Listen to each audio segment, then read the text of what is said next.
Neem jou glasfles en plaas hom op jou digitale skaal. Sit jou skaal aan en maak seker dat die lesing op jou skaal se skerm 0 gram wys. Jy gaan dan jou water neem en 60 gram daarvan afmeet in jou fles. Gooi maar stadig, want water is bietjie swaarder as meel as dit kom by volume. So dit vang jou partykeer 'n bietjie vinnig. 61. Okay, naby genoeg. Dit hoef nie presies te wees nie. Volgende gaan jy jou koekmeel vat. Nou ek gebruik sommer koekmeel. Ek het voorheen 'n kultuur begin met broodmeel, maar dis om te ewe. Hierdie gaan dan nou my eerste kultuur wees wat ek self met koekmeel maak.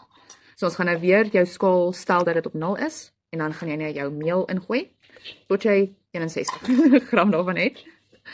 Jou meel en jou water moet in presies dieselfde verhouding in jou fles wees. So as jy nou bietjie te veel as 60 gram ingegooi het, is dit nie einde van die wêreld nie, maar maak net seker dat jou meel en jou water presies dieselfde is. Okay, 56 60 61. Daar sy. Alles is dan ingegooi. Dan gaan jy dit nou meng.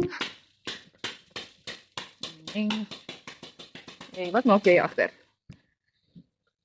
En jy sal sien as jy na die Amerikaanse profiele en goed kyk na hulle video's, dan praat hulle van pancake batter consistency. Nou moet jy onthou dat in Amerika as hulle praat van pancakes, dan bedoel hulle eintlik plaatkoekies.